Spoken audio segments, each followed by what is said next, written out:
The story begins by showing our protagonist. He was sweating and trying to turn on the air conditioning, but apparently it was broken, and then, after that, he ends up giving up because it wouldn't work, right?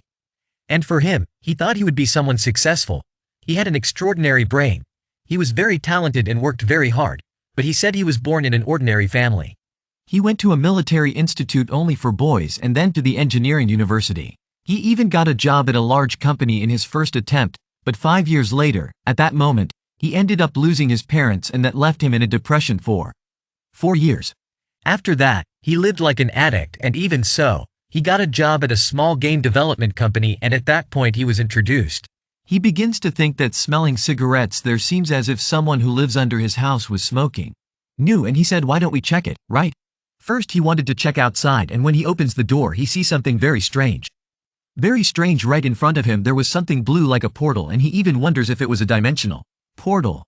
And obviously he ends up investigating if there was any portal, and he begins to think that seeing how he was so calm, he thinks that something happened to him only. He lies in bed and said it would have been better if it had been a time travel instead of that, so that he could save his parents, right? But that did not happen. He said that even so, if there is an opportunity that he can take advantage of, it is obvious that he would accept it and it would be the wisest choice, right? He thinks that once he read something about that in a book. They do some things on the other side and bring it here, and wonder if he would be able to take something to that other side. He was carrying a book in his hand and was very undecided if he would try to do something.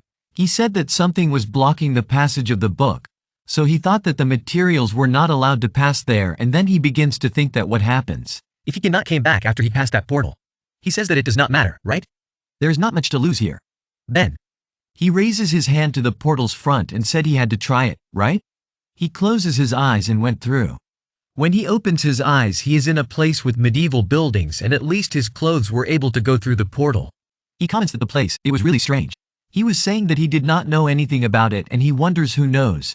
Maybe there soon after that he says window of state or system or skill or inventory.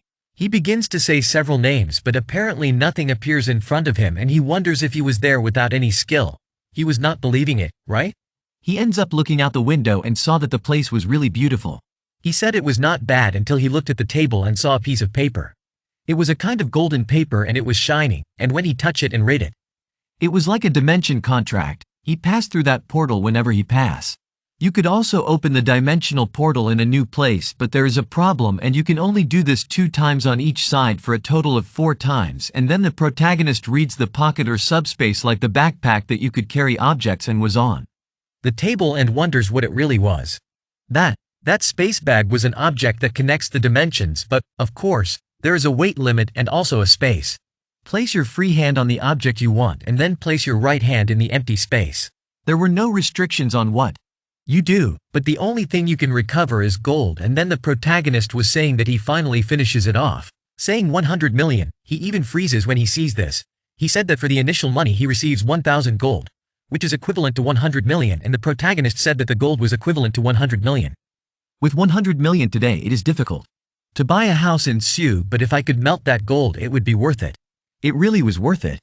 At least there was the problem of infraction when going from country to country, or the contract is automatically destroyed. When the owner of the dimensional portal dies, and the moment you sign the contract you learn the language of the Burman Empire, and then the protagonist was that day to decide if he wanted to sign it or not, and if by chance he did not sign the contract, within those days he would lose all the memories related to this, and if he wants to sign it, he just puts his right hand on the paper. The protagonist begins to think for 7 days. He did not need so much time for this because there was not much to do on Earth, right? He already raises his hand and a purple aura with gold, and at the end the protagonist learns the language of the empire. Considering that the average life expectancy of that dimension, the age of the protagonist goes up to 23 and the protagonist dies. The protagonist says that doing that meant that the hope of life, average of that size, is approximately 60 years, and the system notifies Prasathu, the owner of the dimensional portal, saying that he was very welcome to the German Empire, and the first thing is to say that he was the owner, and that was great. He wonders what he could do in that location. Perhaps there were feudal nobles. He could even see wizards. He was quite anxious and said that it was very important that he could live that life. Enjoy being happy with the little things. That was enough for the protagonist. Until he enters a store and the woman asks him what he would like to eat. But then he asks, "Oh, me?" The food is not to his liking. Then the protagonist looks back and says that it was not that. He just had to do one thing before starting to laugh a little. Nervously. He was thinking that he said that, but he really did not want things like becoming a noble or a feudal lord, for example. But he said that he thought it was too small to be satisfied. He had to at least try to get something good, right? And in front of. It did not matter if the food was simple. And after a while the protagonist was looking at the phone. He went back home to check that dimensional bag and realize it really works and planning to wait until to see if gold turns into money. But I don't think that happens very well. He ended up sleeping, and the next day he bought only a few essential things and was looking at the camera. Cell phone. He said it looked like he had spent about 100 million in that face. He wonders if his appearance also improved as he rejuvenated. His skin and the color of his hair seemed brighter and his nose became taller. He definitely looked younger. And was talking on his cell phone. He wonders if that phone would not work, but of course not, right? But he said that even so it was very good. There was no need to watch the cell phone when he was there anyways. He was asking what place was that. He said that the night before it looked like the field, but when he opened the window that place was really beautiful, and it really was that field from before but much more beautiful. He said that the vision was beautiful, and then he wonders what's going on? He wonders if she is an A and she watches him doing crazy things, right?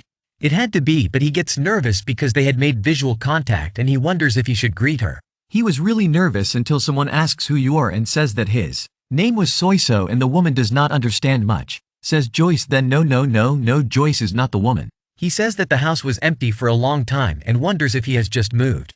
Also, he wanted to know who he was and how he got permission from the town chief. So he just went out and said he was an adventurer. He planned to stay for a week.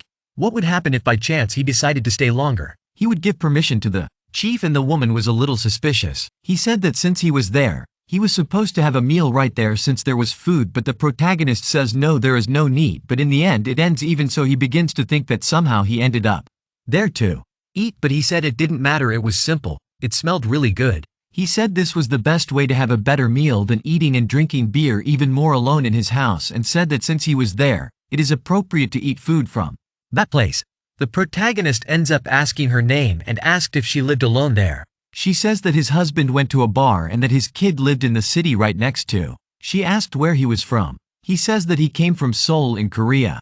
It was written like this, and the woman says that she must be tired of coming from such a far place that she did not even know where it was, and the protagonist wonders if she should at least try that beautiful food. He breaks the bread in half and said that it comes from what he did not even have a spoon or fork, thinks you have to soak the bread in the soup before eating it. He explains that they also sold bread in the soup, and it was not just the soup, but they also used different ingredients. He begins to think that it must have been delicious, and the woman asked him if he would not eat it. He said it was not that. He would eat it that way at that moment, and the woman says then eat before it gets cold. He ends up saying it's okay, ma'am. He soaks the bread in the soup and ends up trying it, realizing that it was really very good. He said that the bread itself is a bit hard, but since he soaked it in the hot soup, it immediately became soft, and said that the soup was excellent, and said that the flavor was better than the soup. Instantaneously, maybe it's because he ate more corn there. He kept eating, and since the flavor was not well seasoned, it was not stimulating his tongue. But he liked it. He said he could have eaten more. It would have been better if I had had black pepper and to call the lady. He asks if there was black pepper there. But then she asked what he meant with black pepper. She talks about why and asked him if he didn't like the flavor, and he explained that it wasn't that. But in his city people use black pepper in the soup and it was very good, and the woman ends up asking if the protagonist was rich. He says no, I'm not. Black pepper is very cheap in that place. But the woman says it's very expensive there and only the nobility uses it, and he asks if it was so expensive, but she says she didn't know very well because she never bought one and she couldn't, right? And the protagonist begins to think that it seemed that she did not like to talk about black pepper and talk about bread and soup were really delicious and the best food he has eaten in all his life, and the woman says she only lived about 20 years ago.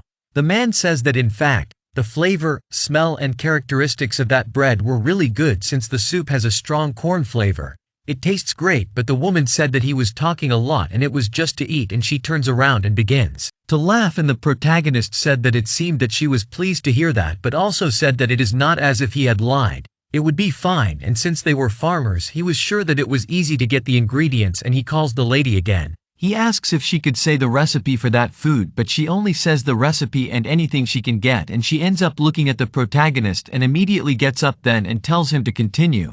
They end up going outside and there was an extraordinary place. The protagonist realized that the air was very cool, unlike the air conditioning, right? She calls him and tells him that he was following her. tells him that he didn't even know the name of that town anyway and ends up asking, and the woman says that the town is called Raudoren. The woman said that first she had to melt the butter. In the following was to fry the chopped onion until it was golden, and shortly after that the onion could act as a sweetener and would not need anything else to make that sweet soup, and she said that leaving it very crispy golden would be just perfect. And the protagonist begins to think that he did not know that it could be used in corn soup, and she said that then the next thing was corn powder. He bought it from a merchant who passed by there, and he said that it was a new harvest, so maybe he could not make it for a long time, and started to think that the corn was not famous, and says that the rich like the things very chopped, but a powder like that it is better when you chew it and should look at it a little more, and then if you pour the milk along with the water it was supposed to boil over low heat, and in the end that soup that you were making was ready, and he is amazed by that and asks if that is correct. She was saying that and then adding a pinch of salt, true, because there has to be a little salt, true, and really that was all. He begins to think that the ingredients in the process are very simple. He was not even sure if the result would be the same even if he followed the recipe perfectly. The woman said that she was going to eat it for lunch after it cooled down and called the lady. She asked her to take it.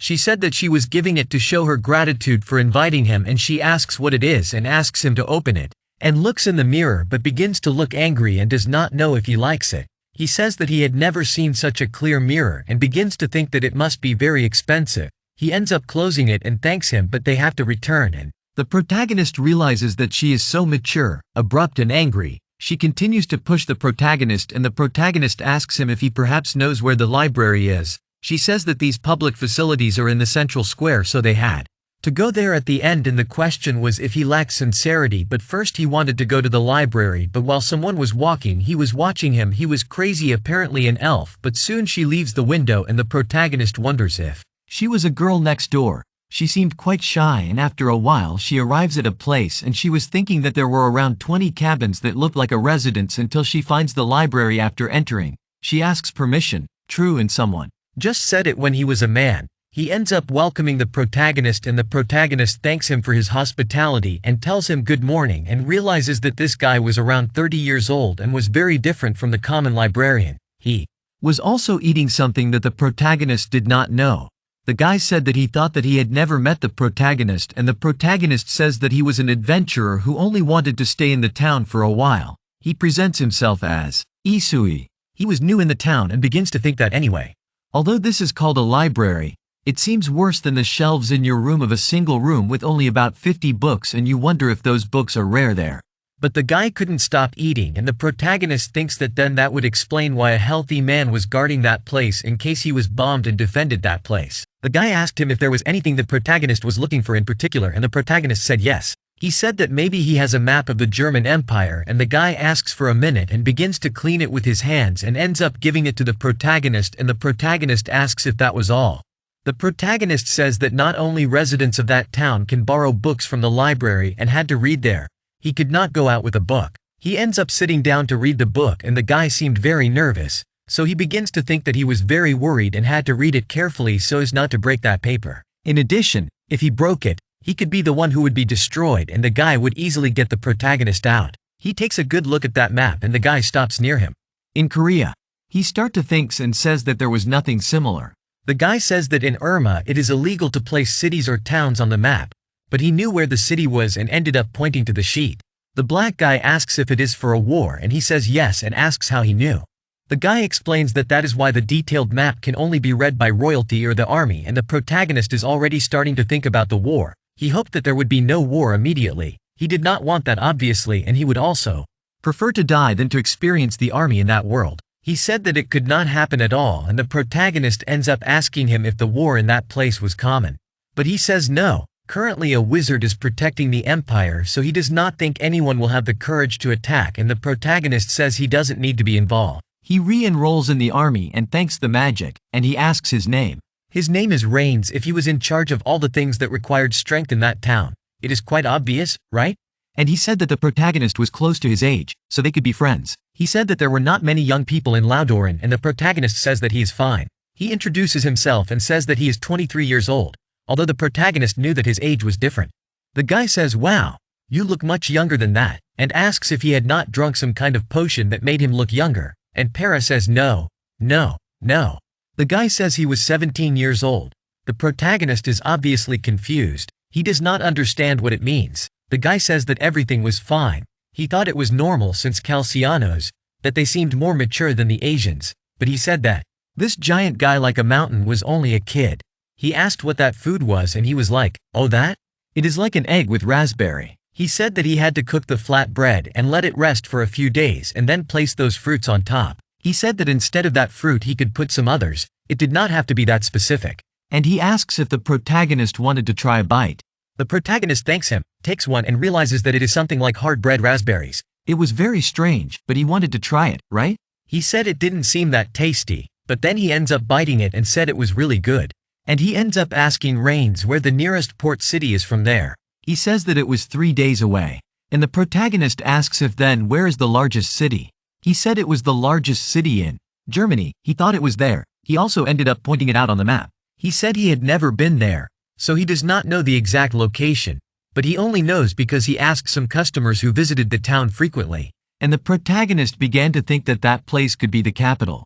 It would take at least 3 days, more than a month to defrost. Even if he was traveling in a carriage, he was a merchant. Someone shouts to everyone there that the merchants were there and the protagonist asks what the merchant means. Rains said that the protagonist could come back tomorrow because now he had to go. He explained that he had to go meet the merchants there and said that even the protagonist could find some things he needed, and the protagonist gets quite curious after that. They go out and there were many merchants. There was even a handsome boy with some scars on his face.